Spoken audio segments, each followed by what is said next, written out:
I'm Victor Margiotta, and this is the Community Show. My guest tonight is Lisa Quist. She is very involved in the community. She's the reason I have this show. I want to get people involved. I think it's so important, especially now in this day and age, to volunteer, to get out and to, I tell you, the camaraderie alone. I know I've been teaching CCD for 20 years and always made friends with the other CCD teachers. It's something that I enjoy. It's great for my soul. It's great for, my well-being. It gives me something on my spare time to do, and I think everybody needs a little something to get active. I've always said that the more you do, the better you feel, and I would love to thank Lisa for coming on, and I really appreciate that all the work that you do. And if you haven't been thanked before, I want to thank you personally for everything that you do for the CCD program at St. Christopher's. So my first question is, how did you get involved with the CCD? I started teaching probably about 10 years ago. Okay. I was asked to teach the younger kids, so I started with my daughter, and then I moved on and taught the family program there for a couple of years, and then I went back to teaching my daughter's class. So I've been teaching her class since grade 2, and now she's going to be going into 8th grade. So it's been great because every year I move up with her class. Yeah. And so I've seen their faith grow, and it's really nice when you see the light bulb go off. And now that I've been heading up the program now for the last year, as the coordinator of the program, I get to see that light bulb go off with all the different students enrolled in the program. And that really is the reason why I do what I do, is to see their faith grow. It makes a big difference. This takes up so much time. How do you find the time to do this? It does take a lot of time. I will be the first to admit it. I do work full-time at the Maryknoll Fathers and Brothers, where I'm the manager of gift planning there.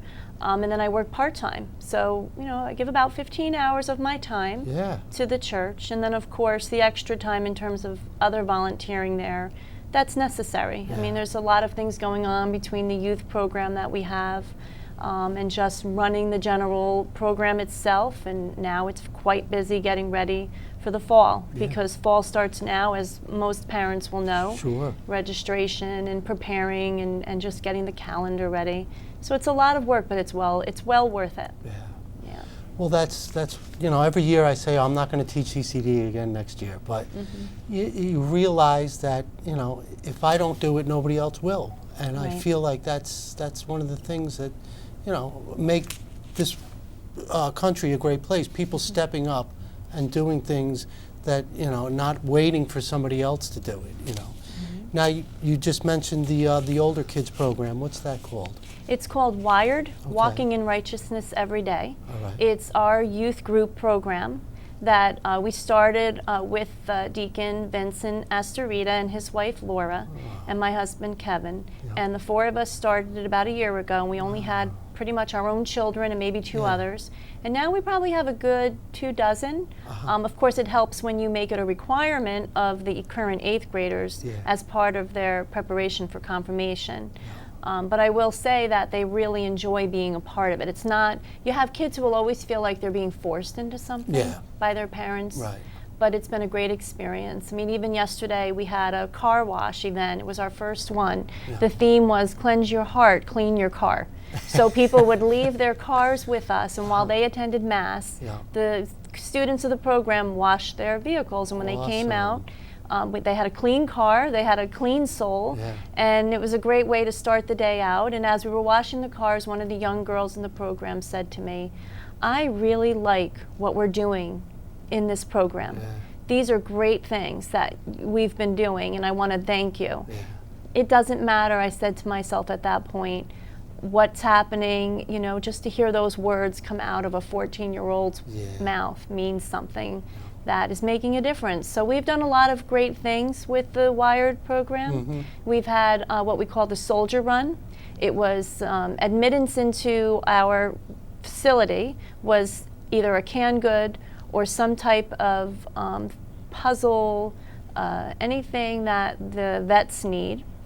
because what we did, it was for the veterans. Yeah. So we took those items. At the end of the night, we had a big game night, and at the end of the night, the kids of the program delivered about 4 or 5 boxes full of donated items that went to the Montrose Veterans Home. And they were very appreciative, and it made the kids feel like they did something special. Yeah. So that's, some of the servicey things that we've offered. But we've also done fun things. We've taken the kids skiing to Tuxedo Ridge. We took them to the city to see the Christmas tree. Yeah.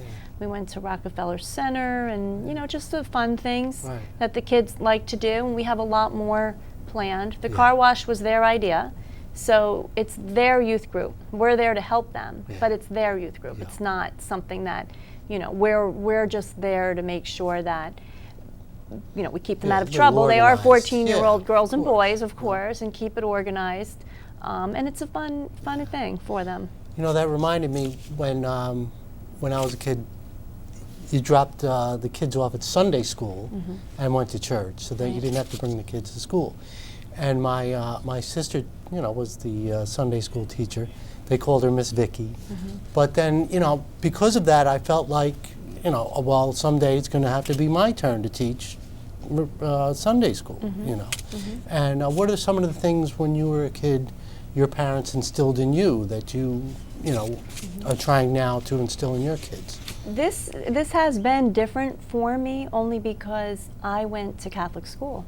So I received my religious education during the day, as part of your religious Yeah, education in right. school. Just like and math you went and to science. church twice a week at least Yeah. because you went during the week and you also went on the weekend.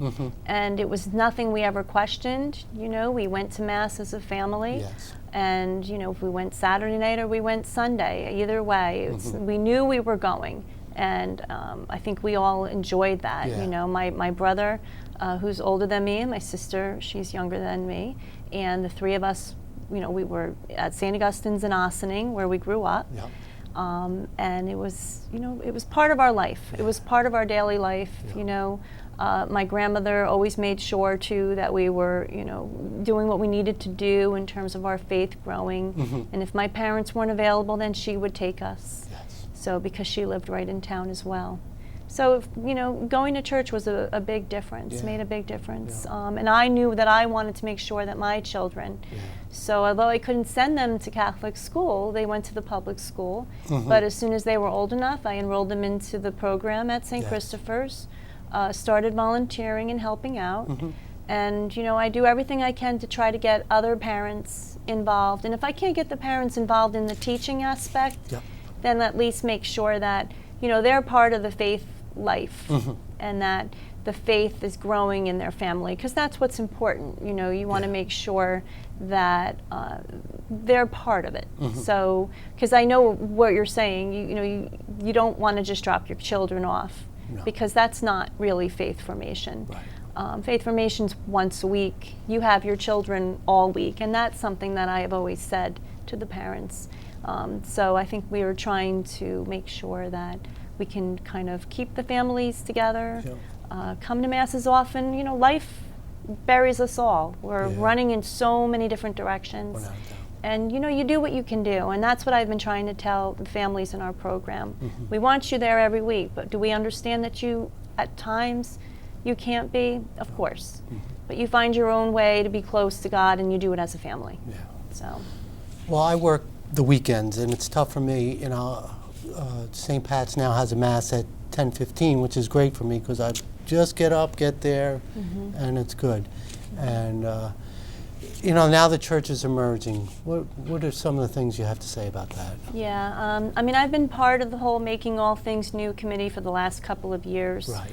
And so, of course, we know what's involved with such decisions. We didn't make the decision. The decision was obviously made by the Archdiocese of New York. And so we're following the direction that's been given to us. Yep. It's not easy. Nobody likes change. No. But we have to be accepting of what's at this point being offered.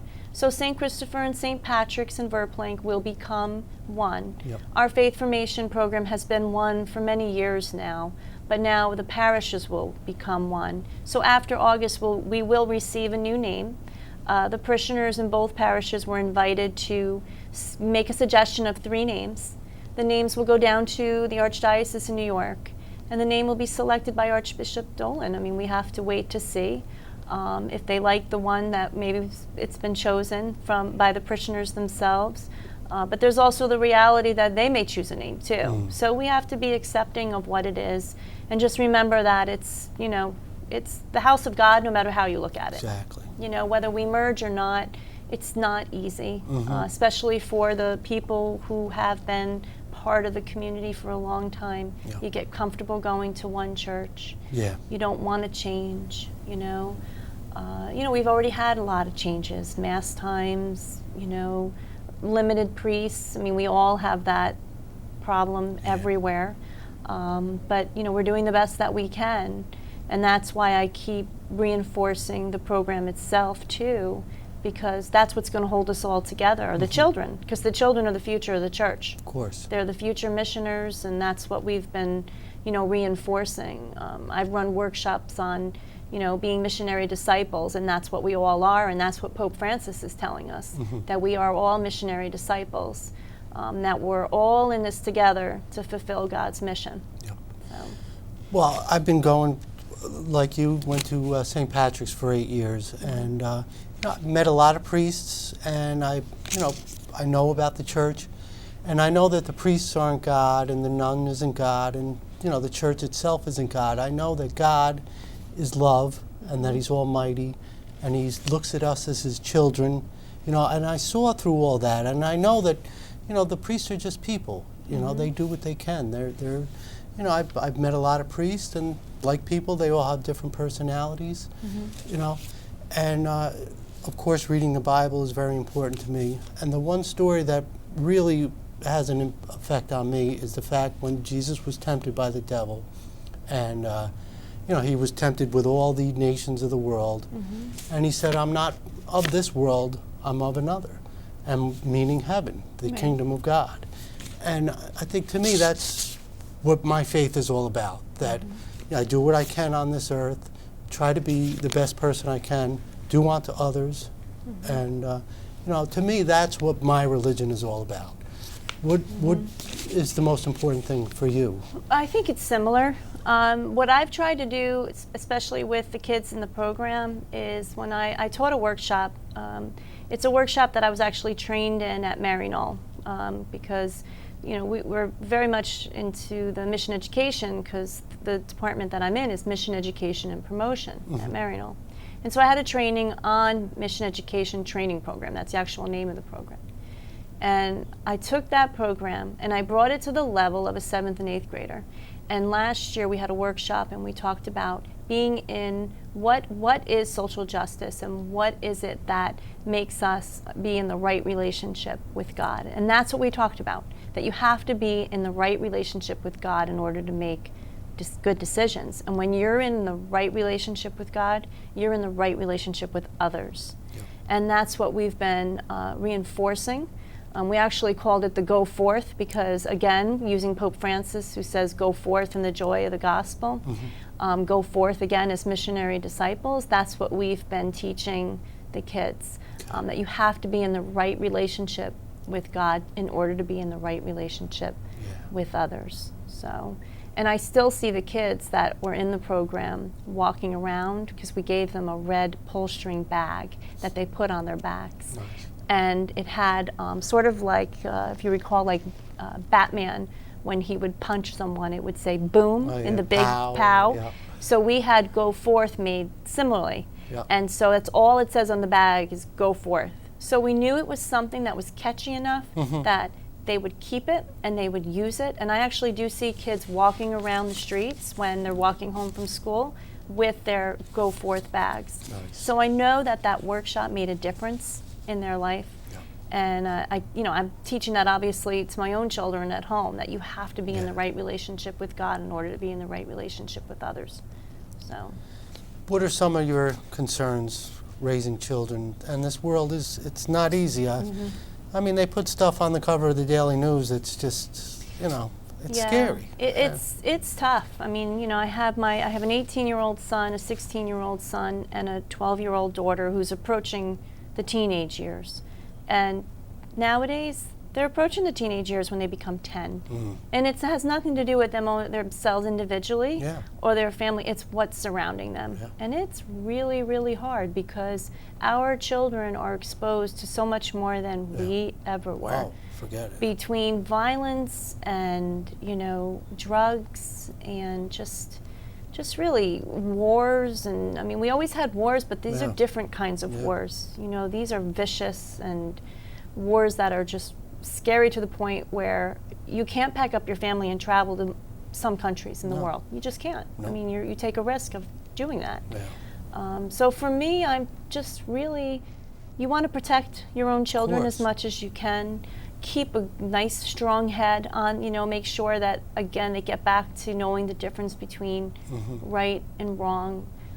I really still believe that having them come to Mass and be part of the church and volunteer and be part of, you know, associations such as Boy Scouts and Girl Scouts and, you know, keeping them involved in community.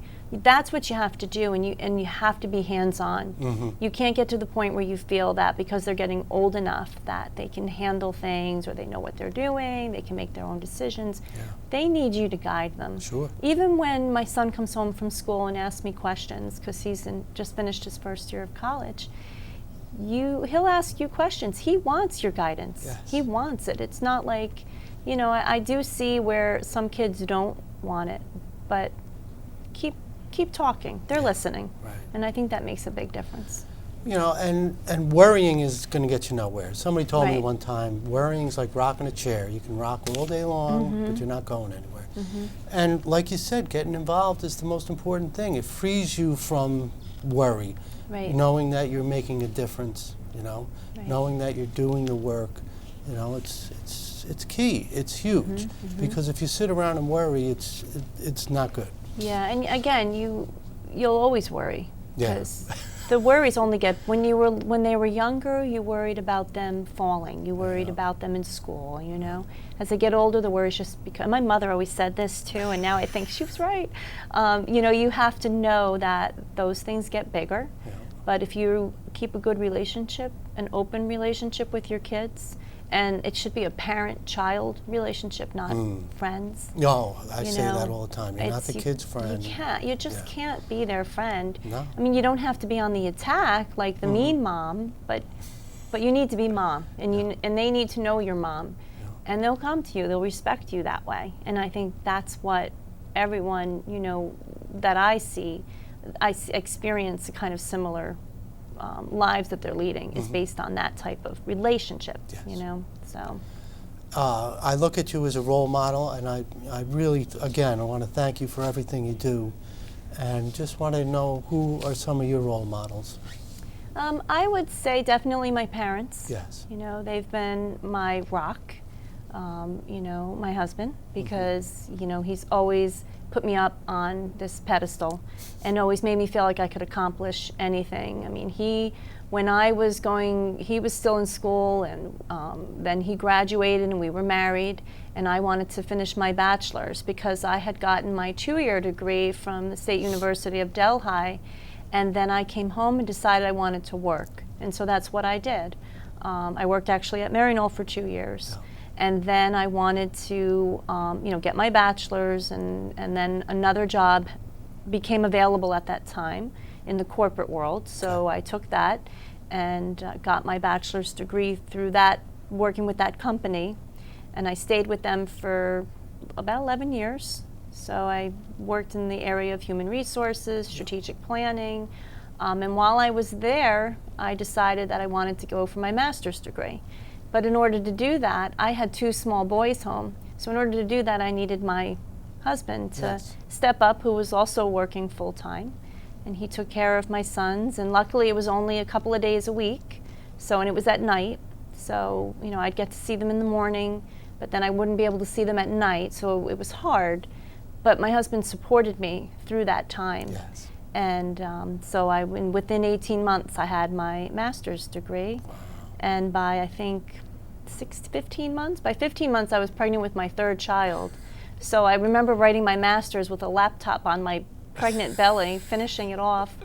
So he's been a great a great support. Awesome. Yeah, and I'd also think that my kids, Yeah. you know, I mean, it works both ways. I look at them and I think about what their accomplishments are. You know, one of my proudest moments is when my older son became an Eagle Scout last year. Yeah.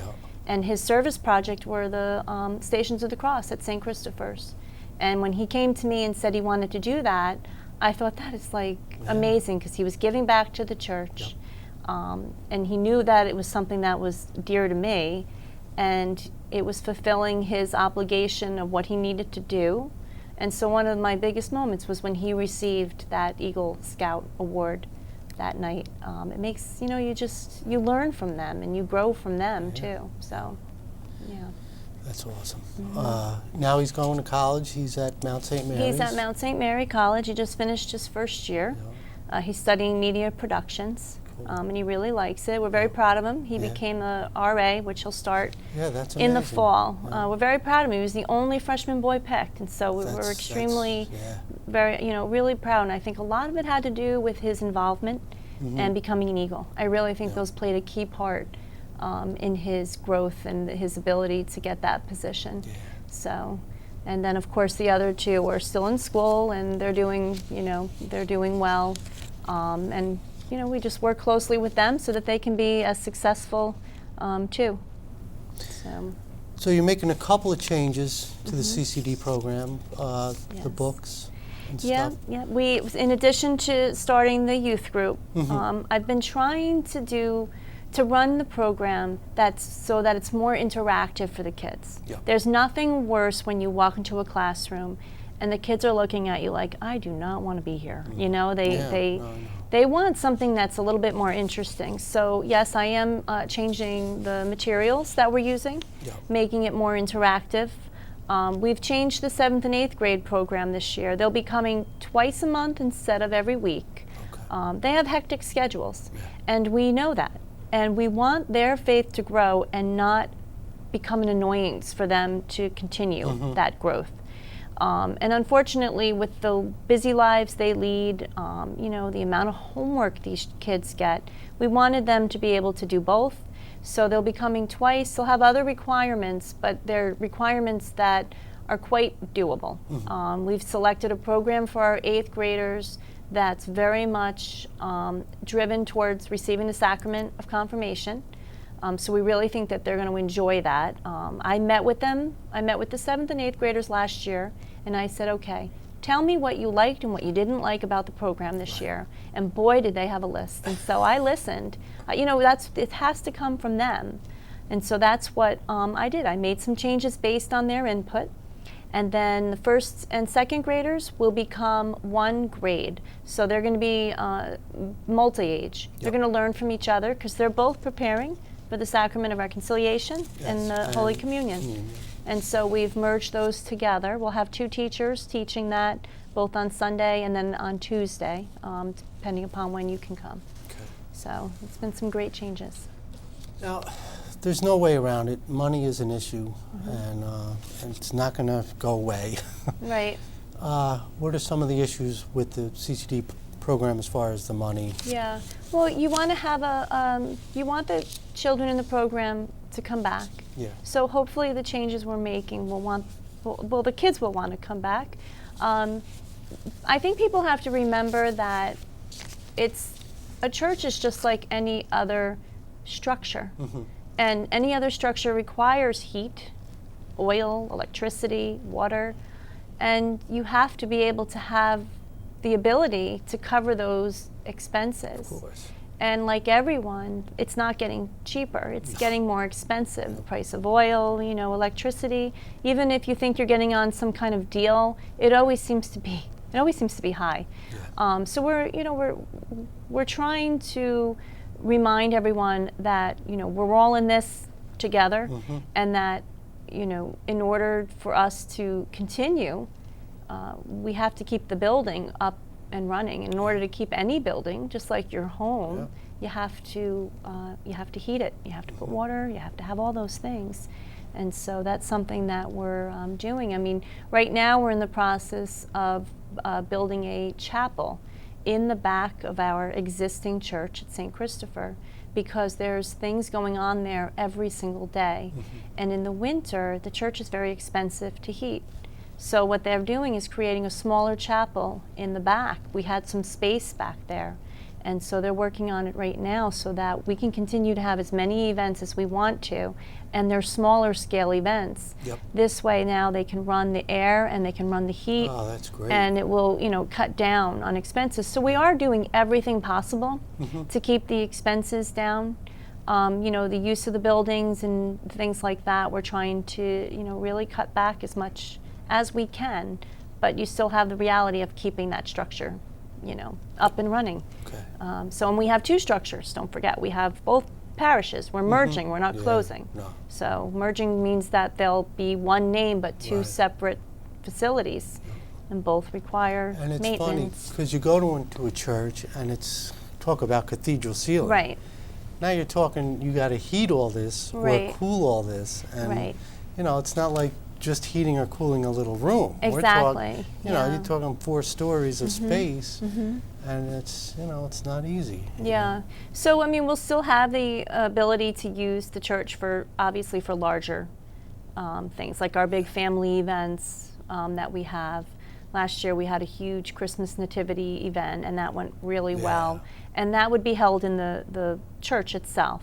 But the smaller events, we did Stations of the Cross for grades 4 through 6 last year, and we had it in the back. We had it towards the front of the church, I should say. But if we had a smaller facility for it, that would be better in terms of the maintenance and trying to keep the costs down. Yep. So. Okay, we got a little over a minute left, and the message that I want to give: how do we get people back to church? We have to get back to church. What do you have to say about that? You just have to keep your faith strong. You have to try to come to Mass as often as you can. Keep prayer in your home. Remind the kids the importance of prayer. I always tell my kids, wake up in the morning and just say, thank you, God. Because every day you get to wake up. And every day you get to enjoy the world that we do live in. So I think it's just keeping prayer active in your family life. So. And thank God is key. Yes. We need to give thanks. We all have the foxhole prayers, if get me out of this mess, or, Right. Please let the car run another year before I have to get another one, or, but to be thankful for the things you have is the most important thing.